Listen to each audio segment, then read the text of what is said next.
All right, so this morning we're going to start a series, and our series is this: It Starts at Home. So pag-uusapan natin yan, whether you are single or you're a child here, mga kabataan, going to have a family, sino sa inyong mga single, one day magkakaroon ng pamilya, magsabi ng Amen. Yan, mga single, magkakaroon ng pamilya. Sino sa inyong mga parents, one day pangarap nyo na magkaroon ng apo? Can you say Amen? Amen. And tinitingnan ko na si Jay, akalain mo, magiging kamag-anak kami ni Jay by God's grace. Sana mangyari, Jay, no?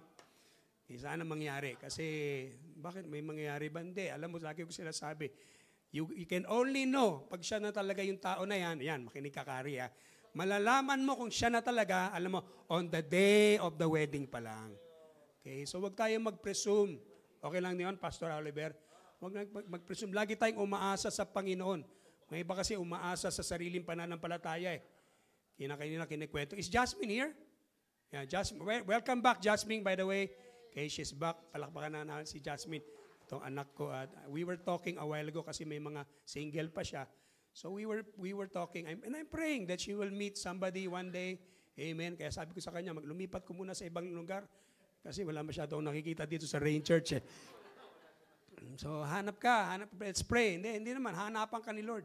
Kaya alam mo, sabi ko sa kanya, at the end of the day, ang satisfaction naman natin, nasa Panginoon. Kung mangyari, kung hindi, okay lang yun. God is still good. Amen? Okay, kasi kinikwento nga niya, meron siyang isang kaibigan na offend nung sinabi na, paano kung hindi mangyari? Di ba? Ganun yun eh. At ganun din sa buhay natin. Meron tayong inaasahan mangyari sa buhay. Okay, kaya lang, ang pananampalataya natin, hindi nakabase kung mangyari yun.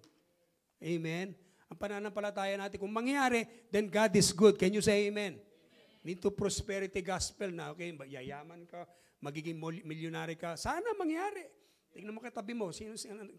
Sana ang katabi mo, sana yung bata na to magiging bilyonaryo. Sana, di ba? Sana. Kaya lang, kung hindi mangyari, okay lang yun. You are still good. Why? Because at the end of the day, okay, matapat pa rin. God is still good. Can you say amen? Amen. And I believe good things will happen. Sino sa inyo naniniwala? Maraming magandang mangyayari sa pinsan ko na si Alvin Bernales. Amen? Ba't nakabukas ang kwan mo dyan? Bro, masyadong kita. Yan. Sirado mo muna konti. Pinsan ko yan. Yan. Single yan. By the way, single yan. Single, may negosyo. Ayan. Amen. At kasing edad ko na. Alright, so tama-tama, it starts at home because ang pag-uusapan natin in this next weeks is really our call as a church to be a blessing to families. Okay, so that's what we're going to talk about today. That we can be, whether you are single, okay, being a blessing to families. In this church, okay, ang calling natin is to glorify God and honor God and to disciple families. Everybody say, glorify God at disciple family. So lahat tayo dito may bahagi. So pray with us because right now excited ako as we will journey ngayon. Okay, medyo countdown na tayo dito sa St. Francis at pinagdadasal na natin na magkakaroon tayo ng sarili natin lugar. Sino sa inyong pinagpe-prayan at gusto natin, nais natin, magkaroon tayo ng sarili natin center na atin talaga. Can you say amen? Hindi lang every Sunday. Okay, weekdays, pwede tayong mag-tambike doon. Bro, mga motor, pwede to. Okay, sa Greenfield, nakahanap na tayong lugar na bagay sa atin. Okay, na pray for that kasi signing of the contract na lang. So, nagpaalam na rin tayo dito. So, we will be on a weekly basis na rin. So, hopefully by November 17, yun yung huling araw natin dito. Which is, by the way, birthday ni Janice. Okay, 50th birthday. So lahat kayo, imbitado tayo, magpapalechon tayo. Amen! Ayan. So mag-celebrate tayo. Anyway, so yun, imagine kung may place tayo, no? And that place will be a blessing to many families. And so today, I want to share about that. You can be a blessing to families. At yun ang anointing natin, kapatid. Pag sinabing anointed, sabihin mo sa katabi mo, anointed ka. Explain ko, ano yung sabihin na anointed? Meaning, blessing ka.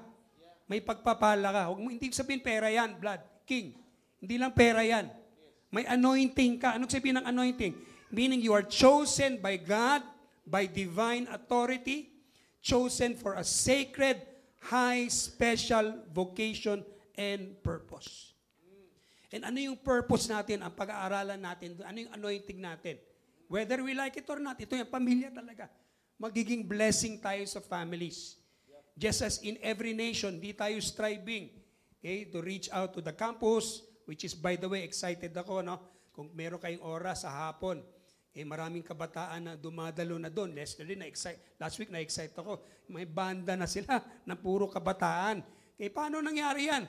Dahil pogi ba si Robert? Hindi naman, di ba? Hindi pogi yun, di ba? Pogi yun. Kaya hindi lang sa kapugian niya. Dahil anointed ka.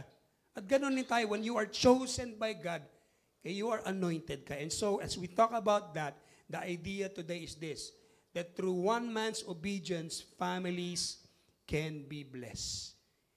Through your obedience, through your obedience to God, many people will be blessed. Amen? Are we a blessing to someone? Ang buhay. Tingnan mo yung katabi mo. Sino dito may katabi? Alam mo, ang daming blessing lumalabas sa buhay niya. Na mamaya ililibre ka ng dinner mamaya sa Vikings. Yan. Gano'n ba? Daming talaga lumalabas. Okay, yun ang pag-uusapan natin. Sabi mo sa katabi mo, blessing ka sa buhay ko. Yan. Sabi mo nga. Sabi mo ulit, blessed na blessed ako sa mukha mo. Yan. Sige, tayo lahat as we read Genesis. By the way, welcome back, Carl. Okay, here. And his family. We just dedicated si Anika. All right, Genesis chapter 12, verse 1 to 3. Okay, basahin natin sa Biblia right now. And we want to encourage you, please do open your Bible and bring your Bible every Sunday. Now the Lord said to Abram, go from your country and your kindred, or kamag-anak, or your father's house to the land that I will show you. I will make you, let's read it together, I will make you a great nation, and I will bless you and make your name great, so that you will be a blessing. Verse 3, I will bless those who bless you, and him who dishonors you I will curse, and in you all families of the earth shall be blessed. This is the word of the Lord. Salamat, Panginoon, sa salita nyo. And thank you, God, that through Jesus Christ, Lord, the descendant of Abraham, Lord, we have received the blessing of Abraham. Ano po yun kay Panginoon? That through us, all the families of the earth will be blessed. In Jesus' name we pray. Amen. You can take your seats right now. So yung Genesis chapter 12, makikita natin dito yung tawag ng Panginoon sa buhay ng tao na to, si Abraham. Sino ba si Abraham? Si Abraham, let's remember, Genesis chapter 12:2. Isa siyang normal na tao na tinawag lang ng Panginoon. Okay, wala pa siyang relationship kay God, hindi pa niya kilala si God, kaya lang nagpakilala si Lord sa kanya. At because nagpakilala si Lord sa kanya, sabi ni Lord sa kanya, pinili niya si Abraham for a purpose. At ganun din yung buhay natin. Sino sa atin nagpapasalamat sa Panginoon? Aaron. Nagpakilala ang Panginoon sa atin. Amen? Na there was a time na wala tayong relationship sa Kanya. But He called us. He chose us. Pinili ka ni Lord. For no reason. Wala naman sinabi sa Bible dahil mabait siya or he found favor from the Lord. Hindi sinabi yun eh. Walang sinabi. And we will give you the background of Genesis chapter 11 prior to his calling. And so nung tinawag ni Lord itong tao na to, ang plano ni Lord is so that He can initiate His grand redemptive plan. So that from one man's obedience ni Abraham, God formed a family, a nation, and ultimately blessing the nations of the world. So paano nangyari yan sa buhay ni Abraham? At ganun din, we're here to tell you, okay, that if you are called by God, yung blessing ni Lord sa buhay mo ay higit pa dito in what you see right now. Can you say amen? Sino sa inyo naniniwala? Yung blessing sa iyo, King, hindi lang pang binangonan yan. Amen. Junie, yung blessing na kinakarga mo, pag ikaw ay tinawag ng Panginoon, hindi lang para yumaman, to be a blessing to Rain Church, hindi lang yan. But it's actually, you can reach out to every corner of the world. Amen. So ito yung plano ni Lord. God reveals that His intention to bless the nations of the world that are around Him. Paano nangyari yon? Kaya bago mangyari yan, balikan muna natin. Ano nangyari sa Genesis 11 and prior to that. Because in the book of Genesis from chapter 1 to chapter 11, makikita natin yung how God, somehow ito yung intention niya. That in spite of our weaknesses, in spite of our kakulangan, gusto ni Lord i-bless ka pa rin. Can you imagine that? Sino dito na nagkasala na ang daming mga palpak na ginawa sa buhay? And yet sa grasya ng Panginoon, gusto ka pa rin i-bless ni Lord. Ito yung pattern eh. From Adam and Eve, we see that. Di ba? Remember the story? Gusto ni Lord i-bless si Adam and Eve eh. To be a blessing. Kaya ano nangyari? Nagkasala ang tao. Dahil nagkasala ang tao, na-separate siya sa blessing ng Panginoon, and yet may grasya. There's still grace. There was grace to reach out to a person so that you can be in right relationship with God again, so that you can be a blessing. So from Adam and Eve, we saw that, okay, that pattern. Nawala yung relationship, and yet, Lord, may pag-asa pa rin. Amen? At yun ang kagandahan. Kung nagkakamali tayo, meron pa rin pag-asa. Can you say amen? I was actually lately, I've been living in the fear of the Lord. Mas lalong tumaas yung fear of God ko. Tricia, kasi lately nababasa ko, dami mga pastor sa Amerika na nahuhuli yung makasalanan nila. Kita mo yun? So nakakatakot. Kaya naiisip ko na mga mega churches, how God is exposing. And yet, ang kagandahan niya, naniniwala ko, wherever those pastors are, if they have fallen, pag bumalik ka naman sa Panginoon, there is always grace. Tatanggapin ka ng Panginoon. Magsabi ng amen. May pag-asa pa rin. So Adam and Eve, hindi lang yun. Si Cain and Abel, ganun din yun. Sino bang pumatay? O si Cain. Kinain niya, no? Pinatay niya si Abel. Yun, pinatay niya si Abel. Meron nga tanong, di ba? How long did Cain? Gano'n niya gano'ng katagal ni Cain pinatay si Abel? Alam mo yun, gano'ng katagal? As long as he is able. Joke yun. Para sa mga intelligent lang yan. Okay, yan. Kaya lang, di ba, nangyari namatay. And yet, may grace pa rin, buhay pa rin si Cain. So may sin, may separation, and then the Lord would reach out with His grace. And then ito na, si Noah. Si Noah, yun ang pinag-usapan natin last week. Naalala niyo yun? Nung ang sama-sama na ng mundo, so God had to judge the whole world. Amen. But by the grace of the Lord, kaya tayo nakakita na buhay pa rin tayo. Why? Because si Noah ay buhay pa rin. Hindi lang yun. Kaya ka nakakita ng lamok. Buhay pa rin ang mga lamok. Alam mo bakit? Dahil may grace ang Panginoon. Sino dito gusto nyo sana mawala ng mga lamok? Alam mo, even may mga lamok. May mga lamok. Alam mo, na-realize ko pala last week. Diba tinanong natin, paano yung mga lamok? Paano sila pumasok? 2 by 2, di ba? Sabi sa Bible. Alam mo, na-discover ko na pala. Nagkaroon ako ng revelation. Alam mo saan galing ang lamok? Sumakay lang sila sa kalabaw. Yun. Ayun, dalawa. Yan. May grace. Amen. Kaya ka buhay, dahil grace ni Lord. And then, ito na, Genesis chapter 11. The story of the Tower of Babel. Ito na. So, tapos na si Noah. Lumago na sila, dami ng tao, grace ni Lord. So, may pag-asa na naman, no? Sabi ni Lord, sana ito na naman, itong mga tao na to maging blessing na naman. Kasi bubuhusin ko yung blessing niya. Kaya ano nangyari? Dahil medyo nagkaroon sila ng blessing, gumaling sila. Isang lingwahe lang yun eh. Di ba? Talagang bless ni Lord yung negosyo niya. Okay? Talagang naging big time. Yung tower, yung dito sa Babel, no?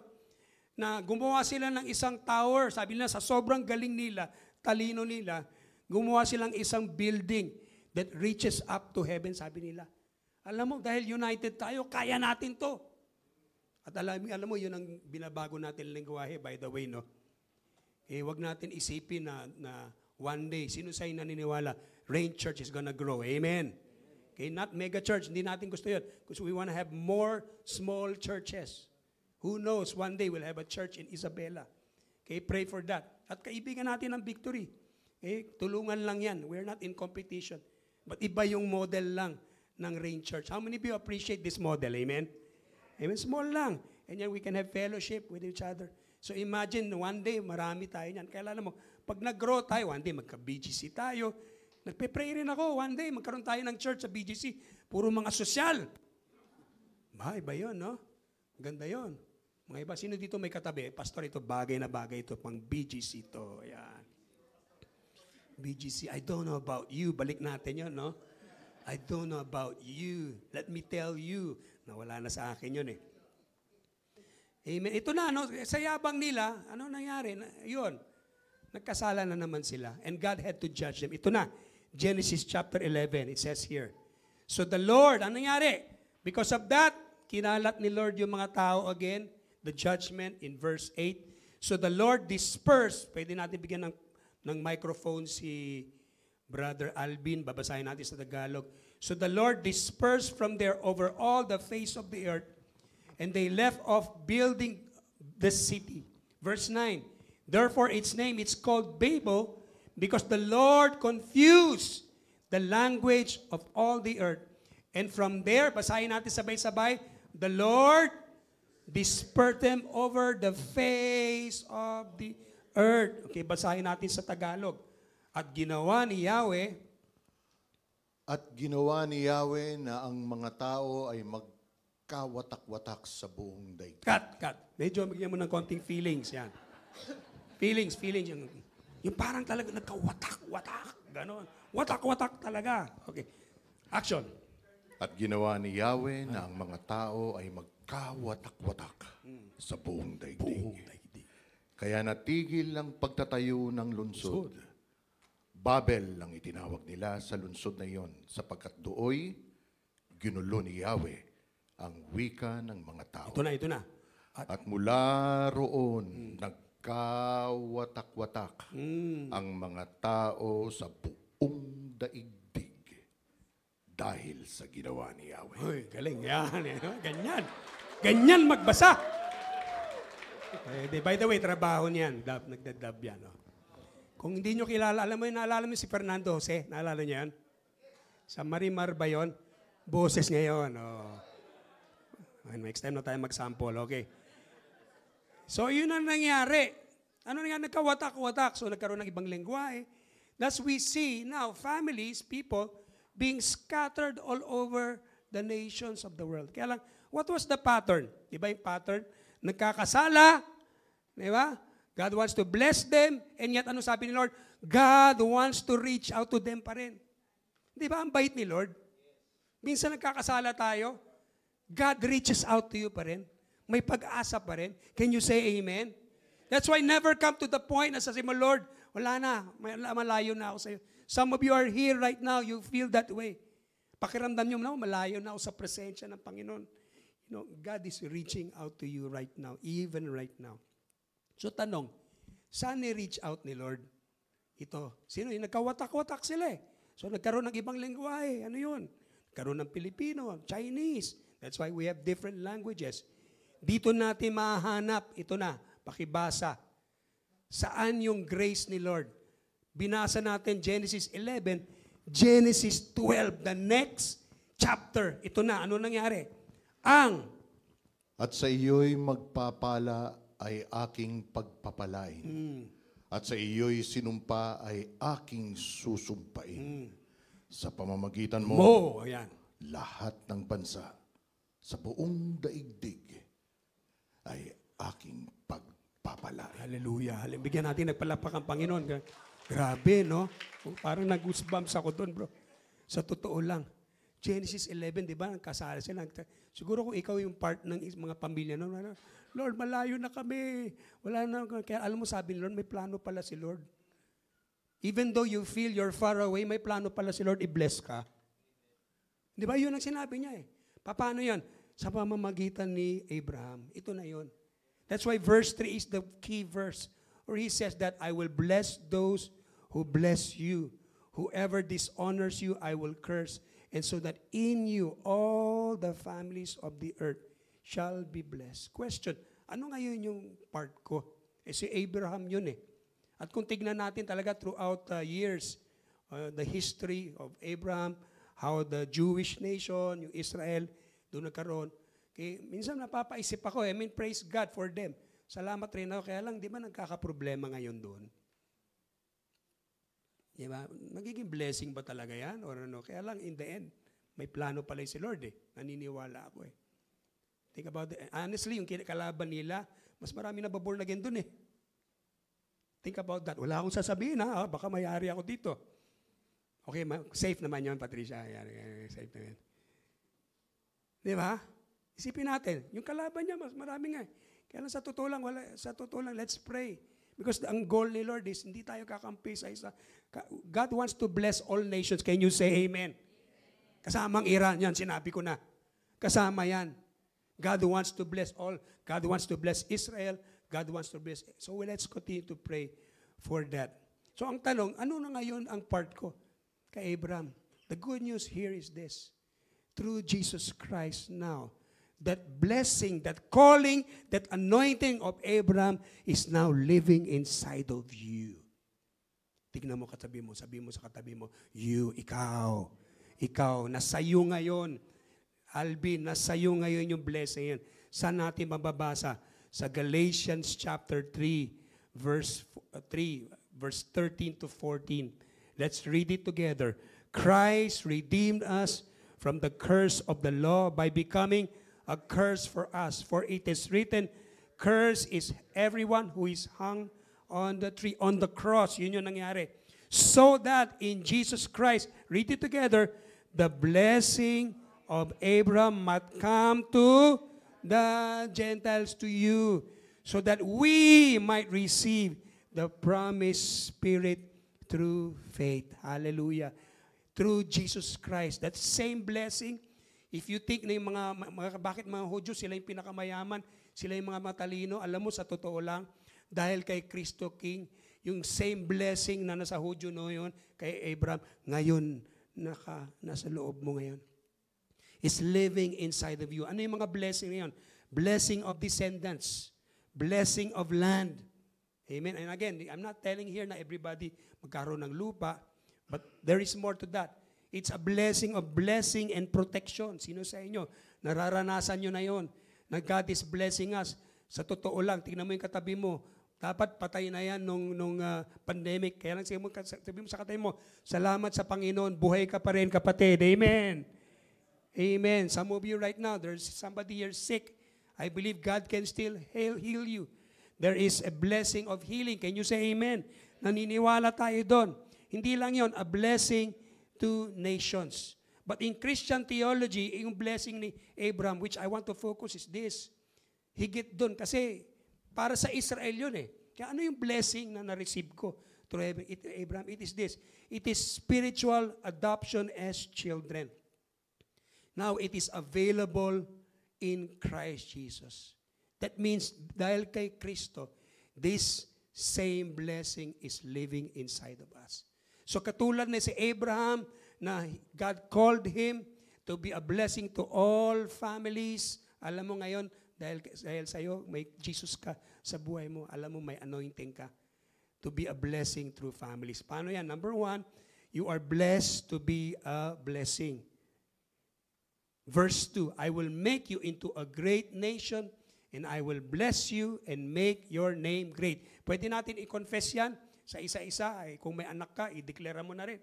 Sa katabi mo right now, okay? Sabi mo sa katabi mo, okay, God will make you. Sabi mo sa katabi mo, God will make you into a great nation. He will bless you and He will make your name great. It says that so that you will be a blessing. That's the emphasis there. So that, bakit ka binibless ni Lord? So that you will be a blessing. Alam mo, for the longest time, masarap, alam mo, sa totoo lang, masarap yung libre. Amen? Masarap makatanggap. Sino sa atin gusto makatanggap sa Panginoon? Tanggap ng tanggap. Okay? Sino dito masarap makatanggap? Minsan sa tao. Sino sa inyo may birthday? Or sa Christmas, gusto nyo sana. Tingnan mo yung katabi mo. Sino sa katabi mo? Yan, katabi mo daddy nyo, alam nyo na. Tingin kayo sa daddy nyo. Eh, sino sa inyo makatanggap ng magandang regalo itong Christmas to? Amen. Amen. Sino dito may mga motor? Gusto mag-upgrade? Amen. Gusto ko yan, hallelujah. By the way, ba't magmamotor pa rin si pastor? Hindi na ako nagmamotor sa gabi. Hallelujah. Yun lang yun. Parang hindi kayo natuwa. Okay lang. Kaya lang, for the longest time kasi, tayo naging recipient lagi. Tayong recipient. Even the Philippines. We've been a blessing. We've been receiving the blessing of the Lord. Okay? Missionaries coming here. Diba? Para maging blessing. Kaya it's time rin na hindi lang tayo magiging lupa. This time, tayo na maging sower. Amen? Kasi minsan, inisip mo, ako yung lupa eh. Pag sinabing blessing, ako yung lupa, ako yung laging blessing mo. Okay, but how about kung medyo mag-iba na? Makitulong na lang bro, makilabas na lang. Oh, medyo inip na siya eh. Yan. Sige, okay lang. Pero may kids church tayo. Okay, it's time for us na i-reverse natin. Amen. I-reverse natin. A family that would be a blessing, a vehicle of the blessings of God. Secondly, families are sacred vessels of God's covenant promises. Okay, where it says there, sabi niya, you will be a blessing. Turn to the person next to you and say, you will be a blessing. Paano naging blessing? Kasi ganito yan, ikaw naging vessel ka. Alam mo vessel? Ano yung sabihin ng vessel? Yung katawan mo mismo, yung buhay mo. Pag may vessel, ano yung vessel? Sino sa inyo, lalo na mga misis, every week, meron kang hinihintay na vessel dumarating, green or orange sa buhay mo. Hindi ba? Alam niyo yun? Dahil meron siyang dala na something na ine-expect mo. Naintindihan mo? Pag wala yung vessel na yun, ano yung sinasabi ko? Shopee or, ano ulit yung green? Green is Shopee, no? Yung orange is? Ayun, lala mo nakalimutan ko na. Amen. Kaya lang, di ba kung wala yung vessel na yon, wala yung promises. Yun lang yun. Kung wala yung vessel, hindi mo mararanasan yung promises. And in the same way, that's what God is doing amongst us. God can still directly bless you. But God uses people, ginagamit ni Lord, na nagbubuhat ng blessing na yan. Gusto mo ba yun, si Santa Claus, bigyan ka ng blessing? Wala, by the way, siya si Santa Claus. Ayan. Walang Santa Claus. Di ba ganun yan? Ang sarap nun, di ba? Every Sunday, I want to appreciate those who are vessels of blessings. How many you appreciate the music group? Vessels of blessing. Bigyan natin palakpak. Bringing their talents here every Sunday. Ang aga-aga. Not one time, nakita ko si James late yan with his family. Laging pumupunta yan dito to bring the blessing so that we can experience the presence of God. Every Sunday, kung hindi nyo alam, sino sa inyong tuwan-tuwa after this, kakain tayo, magsabi ng amen. Amen. Kaya wag kayong umalis dito. No? By the way, dito sa Rain Church, hindi tayo labas-pasok. Kaya lang sa totoo lang, sinong nagdadala nun? May vessel of blessing yan.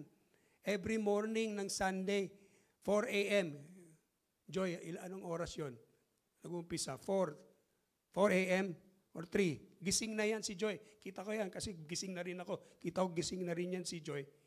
Sabi, kita mo, nagluluto na yan.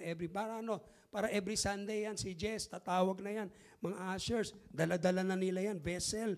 Parang 3 kings, no? Dala-dala na nila. It's a vessel coming. Amen. Sabi mo sa katabi mo. Tingnan mo sa katabi mo. There's a vessel coming into your life. Amen. Pag mga single yan, sabi mo, yung vessel parating na. Hallelujah! Parating na. Ano kaya ang itsura nun? Jasmine. Hallelujah! Nagpipray. Si Jasmine na lang eh. Okay lang, Jasmine. Nagmamahalan tayo dito. Amen. Amen. Are you a vessel of that blessing? Families are sacred vessels through which God's promises are transmitted. Not just through you, but from one generation to generation. Ang kagandahan yon, James, ang vessel, hindi lang ikaw. Alam mo sino ngayon yung mga vessels? Ikaw isa lang eh. Ilan ang vessels mo ngayon? Ilan sila lahat? Kami 6. Nakuha mo? Oh, yung pamilya mo, hindi lang yun. Pag nagkaapo ako, di dadami pa yan. Dumadami ang vessels. Nakukuha nyo? Kasi kung ikaw lang ang vessel, ano mabibigay niyan? Di konti lang. Di ba? Parang yan yung plastic ng ininom ng medicine, ilan litro lang yun. Ganun lang. Kaya damihan mo yun. Damihan mong vessels. That's why here, we want to glorify God and disciple more families. Amen? You know why? Kasi if we disciple more families, dadami ang vessels, dadami ang blessing. Amen? Nakukuha nyo? Nai-imagine nyo? Huwag ka lang mag-isa, kapatid. But from one generation to another. At alam mo, ang kakatakot niyan kung ang blessing na papaston, pati sumpa na papaston din. Ang problema, ang dami mga sa society natin ngayon. Instead na maging vessel, anong vessel sa Tagalog, bro?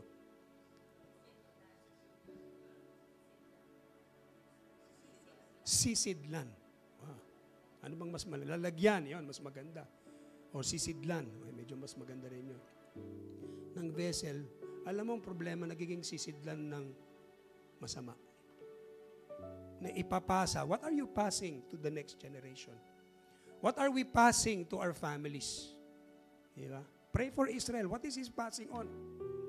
Kung walang obedience yan, kapatid, we're passing on the wrong thing. Immorality, di ba? Ganon. How many of you have seen families like that? Dysfunctional families. Parang si lolo, lola, nag-aaway. Si tatay, nanay, nag-aaway. Lahat, nag-aaway-aaway na. Nagsisigawan. Ganun ba yung pamilya nyo? Ano yung nakikita nyo sa pamilya nyo? Unfaithfulness. Ano nakikita natin sa pamilya natin? Laging magalitin, mga siga. Mga charming, playboy. Kaya lang sino sa iyo naniniwala? Before, ganon. Kaya lang sino sa iyo naniniwala? You can be that kind of vessel before, but in Jesus Christ, how many believe that's about to change? Can you say amen? Amen. Instead of curse, sumpa, cancer, parang pinapasa-pasa, Bakit? Naging vessel ka eh. May ganon. Tinatanggap mo na ba yun? Dahil si ganon, ninuno ko, ganon. Mamamatay rin ako, ganon. You know, in Jesus Christ, the good thing here, kahit may curse, anong pang sumpayan? How many believe? God can change that curse so that you can be a blessing. Can you say amen? That wherever you go now, wherever you go now, ayun, nagustuhan niya. Tanggap na niya. Ayun, blessing. Ganyan makinig. Nakikinig na siya. Amen. Because in the end, ito na. We are not just sacred vessels. Families are architects of faith legacies. What is the story of the family of Abraham? Anong istorya niya? Look at this, Genesis chapter 12, verse 6 to 7. Abraham passed through the land to the place of Shechem, to the oak of Moreh. At the time, the Canaanites were in the land. And the Lord appeared to Abraham and said, to your offspring, wala pa siyang anak noon, ha? Yun, minsan di pa nangyari. Sabi ni Lord, may plano ako sa'yo. Paano yan? Magkaka-offspring ka. I will give this land. And then the Bible says, so, let's read together. So he built there an altar to the Lord who had appeared to him. Very important to, kapatid. Because in our journey with the Lord, before He even uses you as a vessel, Pastor Oliver, there's a moment in your life, you will build an altar. Ano yung altar? Ano yung mga altar na yun? Ito yung mga intindihan. Some of you, alam nyo na yun eh. Altars that Abraham built, okay, signifies his journey with the Lord as recorded in the Bible. It represents a moment that of his encounter and worship and covenant with God. So yung altar na to were physical places that Abraham would sacrifice to the Lord and acknowledge God's promises, expressing gratitude and worship. Ito yung mga altar, ito yung mga moments na pag na-encounter mo si Lord, remember those low times na napaluhod ka na lang at gumawa ka ng altar. Lord, yun. Ang daming beses na nangyari yon. Those altars now became yung story, mga legacy na naalala natin. At isa yun yung nababasa natin ngayon. So it is actually called the altar of Shechem. When the Lord says, alam mo, mag-isa lang yan, si Abraham. Go, umalis ka dyan, obey me. Gagawin kita isang bansa, you'll be a blessing to families. Napa-worship siya kay Lord. Hallelujah. The altar between Bethel and Ai. After leaving Shechem, Abraham moved to the area between Bethel and Ai. And then he pitched his tent and built another altar in the name of the Lord. Yung altar represents God, Abraham's ongoing worship and faith. Ito na. The altar of Hebron. After Abraham and his nephew Lot separated, God reaffirmed. Iniwanan siya ni Lot eh. Okay, alam mo palang pangalan ng asawa ni Lot? Si Munching. Hindi nyo na alam, hindi nyo nakilala. May iba, hindi na nila kilala yun. Iba-iba yun, imang Lot niyan. Sila. Oo, no? Sensya na. Nagbago ako ng konti naman, Patricia. Ni-reaffirm lang ni Lord kasi naiwanan siya ng mga tao eh. At minsan sa buhay, ganun.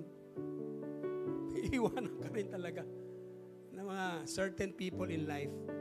But yet, God reaffirms, hindi pa ako tapos sa iyo. Sabi mo sa katabi mo, sabi mo sa kanila, hindi pa tapos si Lord sa iyo, hindi pa tapos. Amen. Yung trabaho na yan, nawala, hindi pa tapos si Lord sa iyo. Amen. Kaya lang ito yung pinakamatinding altar. Anong altar? The altar on the Mount of Moriah. Naalala niyo yun? Where the most famous altar Abraham built, where he was commanded by God to sacrifice his son.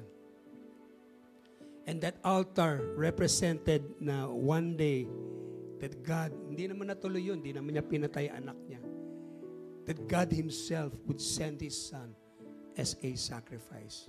It foreshadows the ultimate sacrifice of Jesus Christ, with Isaac symbolizing the promised son. Isipin mo, sabi nila, yun na yung promise. Ialay mo sa akin. Kaya lang sabi ni Lord, bigay mo sa akin. At dahil doon, inaalala natin. And you know, wherever Abraham went, from one place to another, makita natin mga altars. What about you, kapatid? Ano yung mga altar na nakita nyo sa buhay nyo? Is it an altar of legacy? Blessing ba yan? Diba? From one place that you've been, may iba sa inyo, magtagal na kayong Kristiyano. Nung umalis kayo doon, may altar ba na nakita? Pag naalala, wow, ito, naging blessing yan. Mahirap naman pagka isang lugar to another, instead ang iniiwan mo problema. Ngayon, kung pangyayari man yun, may grace pa rin si Lord. Amen? Some of you, I know, may mga ganun, may mga storya. I know, I'm praying for this person. Parang from one place to another, kita mo may problema lagi. Ibang iniiwanan niya. But what about you? You know, the good news is, if we have fallen, may grace pa rin. You can still be a blessing. Can you say, Amen, Amen. Kasi altars na yun were sacred markers of God's presence and promises. Amen. Some of you right now, I believe, are at that point. Let's build an altar to the Lord. You know why? As we build that altar to the Lord, sinasabi ni Lord, gagamitin ka ng Panginoon. As we end, let us commit to allow God to use our families as He used Abraham's, faithfully, purposefully, and for His eternal glory. Amen? Paano yun? Unang-una, alalahanin in Jesus Christ, we are called to be a blessing. We are vessels of His blessing. And we are called from one place to another to build altars of legacies. Let's all stand to our faith right now.